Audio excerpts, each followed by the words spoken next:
कुछ पिछले हाल फिलहाल की जो न्यूज़ फॉलो की होगी, जो हमारे जितने भी अनुसंधान होते हैं कैंसर से रिलेटेड, वो कुछ पत्रिकाओं में पब्लिश होते हैं। तो एक लैंसेट और जामा बहुत फेमस हमारी पत्रिकाएं हैं। उसके अंदर बहुत अलार्मिंग फिगर्स आई हैं, काफ़ी चिंताजनक फिगर्स आई हैं कि जो कैंसर की दर है वो आने वाले 10 सालों में बहुत तेज़ी से बढ़कर लगभग 26 से 30% अधिक हो जाएगी। साथ ही जो और चिंताजनक बात आई है कि जो 50 साल से कम उम्र के लोग होते हैं उनमें कैंसर से मरने की जो दर है वो 46% ज़्यादा बढ़ जाएगी। तो हमारे देश की हाल ये है कि 70% कैंसर हमारे पास तब आते हैं जब हमारे हाथ खड़े हो जाते हैं, स्टेज 3 या उसके बाद। तो डॉक्टर सिंघल के साथ जुड़कर अब हम लोग कुछ कोशिश कर रहे हैं कि ग्रासरूट लेवल पे ऐसी जगहों पर जहाँ पर कैंसर की जो ट्रीटमेंट या जानकारी लिमिटेड है वहाँ पे हम कुछ OPDs रन कर पाएँ, ताकि हम समय पर कैंसर का एक तो निदान कर पाएँ और उसका ट्रीटमेंट सही दिशा में गाइड कर पाएँ, ताकि बीमारी पहली या दूसरी स्टेज में ही पकड़ी जाए और क्योर हो पाए। बिकॉज जब तक पेशेंट हमारे पास मेट्रोपॉलिटन सिटीज़ में आते हैं, ज़्यादातर वो बहुत ज़्यादा अपना समय वेस्ट कर चुके होते हैं। 6-8 महीने से वो अलग अलग जगहों पर धक्के खा रहे होते हैं और उनको एक क्लियर रास्ता नहीं मिलता है। तो उद्देश्य यही है कि जो चीज़ हम दिल्ली में कर पाते हैं, एटलीस्ट एक गाइडेंस हमारी यहाँ पे हो जाए।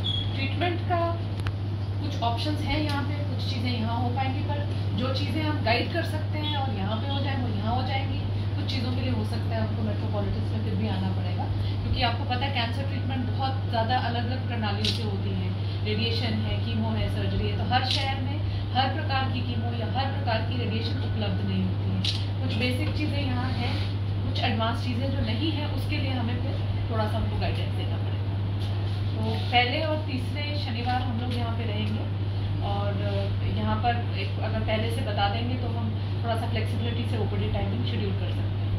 और यदि लगता है कि लोड ज़्यादा है, ज़्यादा लोगों को आवश्यकता है, तो हमारी टीम से और डॉक्टर्स आने वाले कुछ सैटरडेज में भी वो भी करेंगे। मैम, कैंसर के लक्षण क्या होते हैं? कैंसर जो है उसके लक्षण बाकी बीमारियों जैसे ही होते हैं, भिन्न नहीं होते, इसीलिए लोगों को पता नहीं चल पाता है। बट आपको जो ध्यान देना होता है वो ये होता है कि अगर कोई भी प्रॉब्लम आपको 2-3 हफ्ते से ज़्यादा स्ट्रेच हो रही है तो उसका कारण क्या है, उसकी जड़ तक जाना है। तो क्या हो सकते हैं वो सिम्टम्स, जैसे आवाज़ में तब्दीली, खांसी आ रही है, आपके मुंह से, पॉटी के रास्ते से, पेशाब के रास्ते से कहीं से भी खून आ रहा है, वजन गिर रहा है और उसके गिरने का कोई आपको कारण समझ नहीं आ रहा है, शरीर के किसी भी हिस्से में गांठ, गिल्टी, सूजन अगर महसूस हो रही है, चाहे उसमें दर्द नहीं भी है तब भी उसको दिखाना चाहिए। क्योंकि बहुत बार लोग इस भ्रम में रहते हैं कि अगर दर्द नहीं है तो कैंसर नहीं है, बट कैंसर शुरुआत में दर्द करता ही नहीं है। जैसे पेनलेस डिजीज टू स्टार्ट, वो जब आसपास की ब्लड वेसल्स को, नसों को जकड़ लेता है तब जाके दर्द आती है। तो इग्नोर नहीं करना है, कोई भी चीज़ आपका शरीर संकेत देता है। हम क्या करते हैं, सिरदर्द हो रही है, फटाफट एक क्रोसिन खाते हैं, आगे बढ़ते हैं, बट सिरदर्द क्यों हुई उसके पीछे भी कोई कारण है। तो इन चीज़ों को इग्नोर ना करके आपको जो सिम्टम आ रहे हैं उनके कारण में जाना, तो उससे चीज़ें पता चल जाती हैं। दूसरी चीज़ जो कि बहुत इंपॉर्टेंट है, जो कि हमारे देश में हम नहीं करते हैं, विदेशों में लोग बहुत आगे हैं इस मामले में, सालाना हेल्थ चेकअप जो अगर बिना बीमारी के भी हम अस्पताल साल में एक बार जाके अपने बेसिक टेस्ट करें। बेसिक तो लोग लेते हैं, लोग खरीदते हैं। कैंसर के लिए ऐसा क्या टेस्ट है जिससे पता चले? तो जैसे महिलाएं हैं, अगर 40 वर्ष से ऊपर की महिलाएं हैं, उनका हर साल एक स्तन जांच जिसको मैमोग्राफी है वो होना चाहिए। मैमोग्राफी जो भी मैरिड महिला है उसका हर 3 साल में पैप्समेयर नामक एक जांच होती है, वो होना चाहिए। पुरुषों में 50 साल के बाद एक प्रोस्टेट कैंसर के प्रति खून जांच आती है, PSA, वो होना चाहिए। वैसे तो टोबैको खाना नहीं चाहिए, पर अगर कोई टोबैको च्यूअर है तो उनके ओरल कैविटी एग्जामिनेशन, मुख के अंदर कोई लाल चकत्ता है, सफ़ेद चकत्ता है, कोई जख्म है, स्क्रीनिंग बोलते हैं उसको, वो ज़रूर होनी चाहिए। देखिए, इस वक्त जो प्लास्टिक का बहुत यूज होता है, हाथ में सब्जियाँ उसमें पैक होती है, फ्रिज के अंदर छोड़ी जाती है और उसी को लोग निकालते हैं और इमीडिएटली फ्रिज से कोई आइटम निकाल के खाते हैं। तो क्या वो लक्षण नहीं कि उसको बढ़ावा देता हो कैंसर? तो जो हमारा ये जो पाश्चात्य जीवन शैली है ना, जहाँ हमारी पूरी ज़िंदगी प्लास्टिक में ही बन के रह रही है, इसका इम्पैक्ट आ रहा है। जो हम कहते हैं ना कैंसर क्यों बढ़ रहे हैं, तो उनमें कुछ कारण है हमारे खान पान में रिफाइंड चीज़ों का, मैदा, रिफाइंड शुगर्स का प्रयोग, और हम ज़्यादातर चीज़ें पुरानी बनी हुई पैकेज्ड चीज़ें खाते हैं, पैकेज को ही रीहीट करते हैं, उसकी फूड वैल्यू भी नहीं होती। जब हम प्रोटीन को बार बार गर्म करते हैं तो उसके अंदर हमें पोषण नहीं मिलता है, केवल पेट भरता है। और जो ये पेस्टिसाइड्स या केमिकल्स हैं वो प्लास्टिक से भी आते हैं, हवा से भी आते हैं, पानी से भी आते हैं। आप देखें जहाँ पे बहुत इंडस्ट्रीज होती हैं, हमारे देश का एक प्रमुख शहर बठिंडा, उसके ऊपर एक मूवी भी आई है, जहाँ के जो वाटर के अंदर फर्टिलाइजर्स और पेस्टिसाइड्स की कंटेमिनेशन है, वहाँ पे कैंसर काफ़ी ज़्यादा है। तो प्रदूषण एक बहुत नोन फैक्टर है। लोग जो इंडस्ट्री में काम करते हैं, ऑटोमोबाइल इंडस्ट्री में या जो केमिकल इंडस्ट्री में काम करते हैं, वहाँ कैंसर की दर ज़्यादा होती है।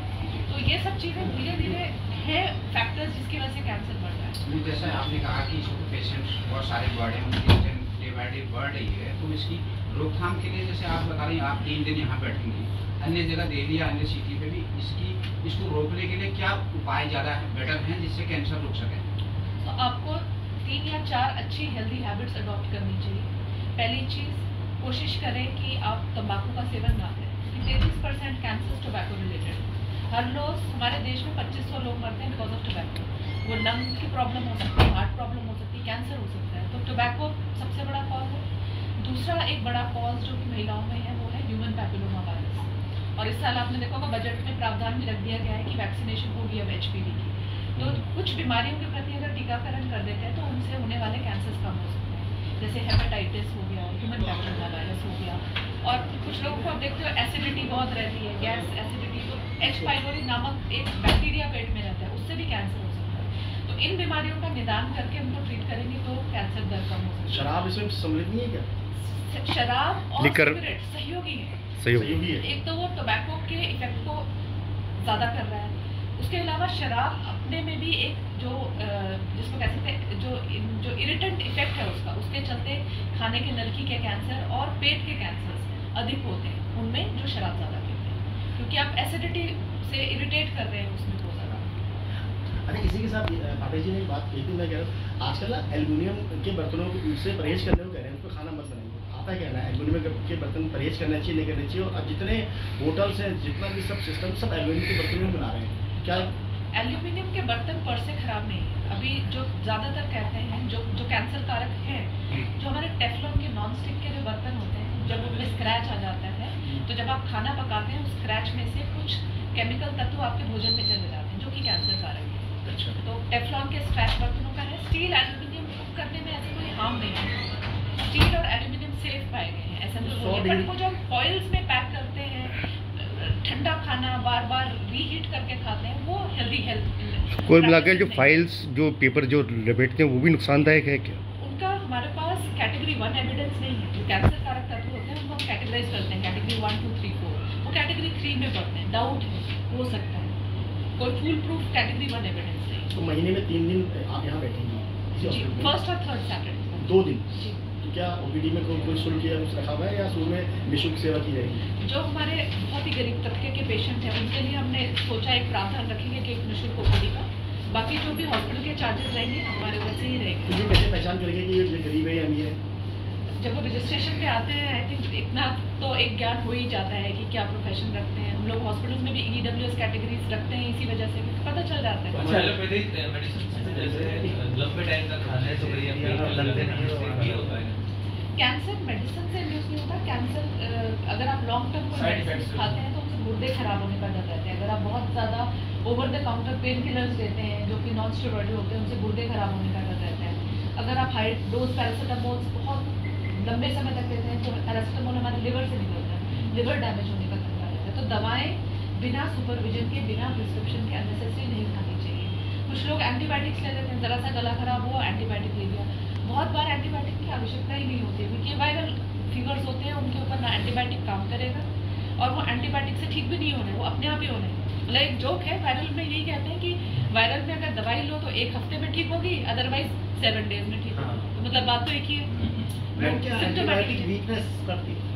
एंटीबायोटिक अगर आप अननेसेसरी लेते हैं तो वो आपकी शरीर की इम्यूनिटी को डैमेज करती है, रेजिस्टेंस डेवलप करती है। जब वो कीटाणु जिनके प्रति आप उनको दे रहे हो, उनके अंदर भी मैकेनिज्म होते हैं, उनके अंदर कुछ मैकेनिज्म आ जाते हैं जिसकी वजह से वो स्मार्ट हो जाते हैं, वो दवाई उनके ऊपर बेकार हो जाती है। उससे न केवल आप अपना नुकसान करते हैं, आप अपनी कम्युनिटी का भी नुकसान करते हैं, क्योंकि हमारी बेसिक दवाइयाँ काम करना बंद हो जाएंगी तो हमें हाई फाई टीके जो कि हज़ारों के आते हैं उन्हीं की तरफ सारा इलाज जाना पड़ेगा। तो शरीर भी एंटीबॉडी बना लेता है। एंटीबॉडी सबके शरीर में बनती है। भगवान ने हमें रक्षा का एक बैरियर दिया हुआ है, उनको हम इम्यूनोग्लोबुलिन्स बोलते हैं। तो कुछ बीमारियों के प्रति जब आपको बचपन में एक्सपोजर होता है तब बनती है, कुछ टीकाकरण के कारण से आपकी एंटीबॉडीज बनती हैं। तो अच्छा, कैंसर टाइप का होता है, कैंसर प्रकार का है? कैंसर को अगर हम मेजरली कहें तो या तो सॉलिड कैंसर होते हैं या लिक्विड कैंसर होते हैं, blood cancer, myelomas, lymphomas. Solid cancer गले के कैंसर, स्तन कैंसर, बच्चेदानी के कैंसर, यूट्रस, सार्कोमा, ये सारे सॉलिड कैंसर, ये सब सॉलिड कैंसर। मैम कैंसर का इलाज काफ़ी कॉस्टली होता है, तो मतलब एक पेशेंट को इलाज कराने में काफ़ी दिक्कत होती है, तो इसमें चैरिटी वगैरह भी होती है क्या है इसमें इलाज के लिए दौरान? कई लोग इलाज के दौरान ही जो उनकी मृत्यु, उनको इलाज ना मिल पाना या पैसे का अभाव के चक्कर में वो इलाज नहीं करा पाते, तो ऐसे में आपका हॉस्पिटल चैरिटी करता है? देखो, कैंसर आपने जैसे कहा सच में ऐसी एक बीमारी है कि जिससे एक अच्छा समृद्ध व्यक्ति भी गरीब बन सकता है, क्योंकि इसका इलाज उपलब्ध तो है पर जितनी तकनीकी, जितनी मशीनें आ रही हैं ये विदेशों से आ रही हैं। अगर आप देखें जो हमारी जैसे रेडिएशन की मशीनें, अगर वो 11 करोड़ या 10 करोड़ की मशीनें हैं तो इंपोर्ट एक्सपोर्ट वो सब मिला के वो हिंदुस्तान में पहुँचते 18 करोड़ की हो जाती है। वैसे ही कुछ दवाएँ जो कि पेटेंट ड्रग्स होते हैं विदेशों से जब उनको हम इम्पोर्ट करते हैं ये कॉस्ट नहीं आती। तो पहला तो जो हमारे प्रधानमंत्री जी कर भी गए मेक इन इंडिया, जब हमारी मशीनें हिंदुस्तान में बनेंगी कॉस्ट ऑफ ट्रीटमेंट नीचे आएगा, दवाएं हिंदुस्तान में बनेंगी कॉस्ट ऑफ ट्रीटमेंट नीचे आएगा। हॉस्पिटल चैरिटी करता है, हॉस्पिटल में एक प्रावधान EWS पेशेंट के लिए भी है, हॉस्पिटल में ट्रस्ट है जिसमें कुछ आर्थिक सहायता का भी बनाया जाता है। एक सोशल सेल है बना हुआ, सोशल सर्वेंट जहाँ पे गाइड करते हैं पेशेंट को कि कहाँ वो कुछ फंडिंग से कुछ हेल्प कर सकते हैं। कैंसर के इलाज ट्रीटमेंट में कोई फंडिंग कितनी चाहिए कई बार नहीं पता चलता है, क्योंकि आपका की क्या है, कैसे खर्चा कम तब होगा अगर हम पहली स्टेज में कैंसर ट्रीट करेंगे, क्योंकि आपको एक ही चिकित्सा प्रणाली की इस्तेमाल करनी है। हो सकता है सिर्फ एक सिंपल सर्जरी से आपका ट्रीटमेंट हो जाए। अब आप स्टेज 3 और 4 तक जब पहुंचेंगे तो इलाज अनलिमिटेड हो जाएगा, आजीवन। तरक्की की बात ही मेडिकल साइंस अभी तक यही पहुंचा है कि उसको कीमो करना जरूरी है। कीमो के बारे में जैसे सुना है, जितने पेशेंट्स को देखा है, कीमो खाली कैंसर के उसको नहीं मारती है, और सारे चीज़ों को मार देती है। तो अभी ऐसी टेक्निक पे कोई रिसर्च वर्क हो रहा है कि उसके कीमो से साइड इफेक्ट बहुत है। आपके लिए कीमो एक शब्द है, कीमो के अंदर अगर हम आप जाएं तो आजकल कीमो में भी बहुत ज़्यादा एडवांसेस आ गए हैं। अगर हम कीमो, एक होता है एम्पेरिकल कि वो सब चीज़ों पे इफेक्ट कर रहा है, आजकल टारगेटेड आने लगे हैं जिसमें हमें ये पता चल रहा है कि इस पर्टिकुलर कैंसर के अंदर इसके अंदर ये टारगेट है, अगर हम इसको हिट करेंगे तो वो ही बेटर रिस्पॉन्स दे देगा, बाकी सब सेल्स को हम छोड़ सकते हैं, इनोसेंट सेल्स को छोड़ सकते हैं। तो टारगेटेड थेरेपीज काफ़ी ट्यूमर्स के लिए आ चुकी हैं, बहुत सारे ट्यूमर्स के लिए रिसर्च लेवल पर चल रही है। इम्यूनोथेरेपी, आपने लेटेस्ट जो बज़वर्ड है वो इम्यूनोथेरेपी है। इम्यूनोथेरेपी में आप अपने शरीर के अपने सेल्स को इतना ज़्यादा स्ट्रॉन्ग कर रहे हैं कि वो ही फाइट कर रहे हैं। तो उसके लिए वो एंटीजेंस के साथ कुछ लेबल करके बॉडी में एंटीबॉडीज क्रिएट करें। अभी आपने हाल में सुना होगा CAR-T सेल थेरेपी, पिछले 1 महीने में काफ़ी ज़्यादा आया है, क्योंकि IIT मुंबई और टाटा मेमोरियल के कुछ डॉक्टर्स ने मिलकर ये CAR-T को हिंदुस्तान में भी सफल किया है। बाहर विदेश में अगर उसको कराते तो वो लगभग करोड़ों में जाता है बात, अब वो लाखों में उस ट्रीटमेंट तक पहुंचा पाए। तो यही मैं कहना चाहती कि वो जो मेक इन इंडिया होगा, और ये मेक इन इंडिया का ही एग्जाम्पल है, जो CAR-T जो हिंदुस्तान में आया IIT बॉम्बे के साथ, मेक इन इंडिया से ही पॉसिबल होगा। बट एज पॉपुलेशन हम इंतज़ार नहीं कर सकते कि मशीनें हिंदुस्तान में बनेंगी। एज एन इंडिविजुअल आपकी हेल्थ आपके हाथ में है। साल में एक बार जाओ, चेकअप कराओ, सिम्टम्स इग्नोर मत करो, क्योंकि हम सबकी आदत है, मेडिकल लोगों में भी आदत होती है। कोई प्रॉब्लम आती है तो हम सोचते हैं आज नहीं कल नहीं परसों, और ये कल परसों के चक्कर में बीमारियाँ आउट ऑफ हैंड निकल जाती हैं। खान पीन में मैम खान-पीन से भी जैसे कई आजकल ये फास्ट फूड है, इससे भी कैंसर की संभावना। कुछ और जोड़ देते हैं कि वेज और नॉन वेज सभी चीज़ों को एक ब्रीफली बताते हैं। तो खाने पीने का जो मेजर फॉल्ट आ रहा है हमारी डाइट में, फॉल्ट ये आ रहा है कि हम अपना ट्रेडिशनल ईटिंग हैबिट्स छोड़ रहे हैं। ट्रेडिशनल ईटिंग हैबिट्स में फाइबर बहुत होता था। फाइबर वाली चीज़ें आपके जो पाचन है उसको कंट्रोल करती हैं, आपका खाना जल्दी आपके बाउल से बाहर निकल जाता है। जब आप लेस फाइबर खाते हैं, जो कि रेड मीट्स में भी होता है, जब आप ऐसी चीज़ें लेते हैं तो वो आपके इंटेस्टाइन में ज़्यादा देर तक रहता है, तो टॉक्सिन्स बनने से कैंसर बनने की प्रवृत्ति रहती है। तो पहली चीज़ है फाइबर का लैक। सेकेंड चीज़ है जो हम रंगीन फल और सब्जियाँ नहीं खाते हैं। जितना आप coloured fruits and vegetables diet में लेते हैं, उनके अंदर कैंसर के प्रति रोकथाम करने की क्षमता होती है, क्योंकि वो बॉडी को देते हैं एंटीऑक्सीडेंट्स। एंटीऑक्सीडेंट सेलुलर लेवल पे ही कैंसर सेल्स को किल करते हैं। जो कलर फूड होते हैं। तो अगर याद रखें तो रेनबो कलर के फल और सब्जी खाने हैं। जैसे? रेनबो में 7 रंग आ जाएंगे आपको। जैसे? ब्रोकिल सिंपल चीजें, हाई फाई पे एक्सोटिक पे जाने की जरूरत ही गाजर नहीं। ही खा लो। आप गाजर खा लो, आप टमाटर खा लो। टमाटर के अंदर लाइकोपीन एक तत्व होता है जो कि प्रोस्टेट कैंसर से बचाता है, मुख के ओरल कैंसर से बचाता है। टमाटर भी, जी। आपका कच्ची हल्दी, खाने में कच्ची हल्दी कितना प्रयोग होता था? पानी में भी वो कर्क्यूमिन जो है, कर्क्यूमिन अपने में कैंसर से बचाव करता है, कैंसर वापस आने की क्षमता को थोड़ा कम भी करता है। हल्दी, जो कच्ची हल्दी। तो ये फूड्स आपके डाइट में होने चाहिए। दूसरा, अवॉइड करें जो हमारा प्रोसेस्ड फूड होता है। प्रोसेस्ड फूड जिसमें मैदा होता है, उससे आपको आता है पेट का मोटापा। जब पेट का मोटापा आता है तो पेट के मोटापे के जो फैट है उसके अंदर हार्मोन्स का इम्बैलेंस होता है, तो उससे प्रोस्टेट कैंसर हो सकता है। महिलाओं में स्तन कैंसर, यूट्रस का कैंसर और आंत का कैंसर, ये कैंसर्स पेट के मोटापे जो एब्डोमिनल फैट है उससे हो सकते हैं। तो एब्डोमिनल फैट को कम करने के लिए अपना एक्सरसाइज का पैटर्न अच्छा रखिए, खाने में फाइबर ज़्यादा और कार्बोहाइड्रेट्स, और खासकर ये जो प्रोसेस्ड फूड्स हैं ये कम रखें।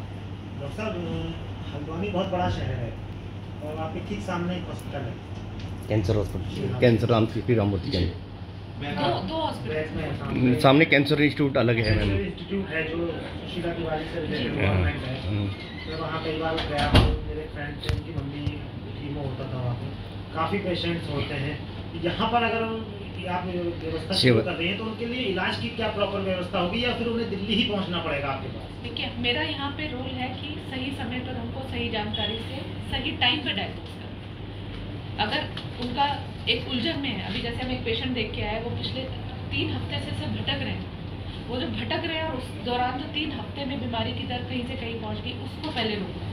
एज अ ग्रास रूट पे आने का हमारा उद्देश्य ये है टाइमली ट्रीटमेंट की डायरेक्शन देना, क्योंकि जब तक दिल्ली पेशेंट हमारे पास पहुँचता है बहुत बार सिचुएशन हाथ से बाहर तो यहाँ कीमो की कुछ व्यवस्था चीज़ों होगी? के प्रावधान यहाँ है, जैसे जो हमारे हल्द्वानी है, कुछ बेसिक ट्रीटमेंट का प्रावधान यहाँ है। जो आधुनिक या एडवांस टेक्निक्स जहाँ रिक्वायरमेंट होगी वहाँ डेफिनेटली उनको दिल्ली का मैम ब्लड की नीड बहुत ज़्यादा होती है इसमें, ब्लड की नीड, तो कई बार ब्लड नहीं मिल पाता है। जी। तो कीमो में भी जैसे ब्लड लॉस होता ही है कई बार, तो यहाँ ब्लड के लिए कई लोग पेशेंट को भटकना पड़ता है, पेशेंट के गार्जियन को भटकना पड़ता है। तो ऐसे में मतलब किस तरह से, या कोई मेडिसिन से ब्लड से रिलेटेड या प्लाज्मा हो या वो उसमें नहीं चढ़ सकता मैम?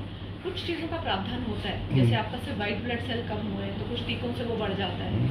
अगर केवल प्लेटलेट कम है तो उसके लिए भी कुछ टीके आते हैं, बट रक्त की रिप्लेसमेंट रक्त क्योंकि मैं नहीं हो पाता मैम, मैंने गोद लिया हुआ ना हॉस्पिटल, मैंने गोद लिया हुआ हॉस्पिटल, तो नहीं हो पाता ब्लड का, मेरी मदर-इन-लॉ का acute से phase इलाज में चल रहा है। आपको मुझे देना ही हर 6 क्योंकि मैंने गोद लिया हुआ था हॉस्पिटल, मुझे पता है कि किस तरह से सर्वाइव करना पड़ता जाना पड़ता है एम्स में। हर चीज़ के लिए हमारे पास आर्टिफिशियल ब्लड या ऐसा कुछ अभी तक नहीं आया है। लेट्स होप कभी जाके ऐसी भी रिसर्च हो कि कुछ आर्टिफिशियल ब्लड का प्रोविजन हो। बहुत ब्लीडिंग होती है तो हम कुछ हीमोडायनेमिक स्टेबिलिटी के लिए कुछ फ्लूइड्स दे सकते हैं, पर वो ब्लड की रिप्लेसमेंट नहीं। चलिए।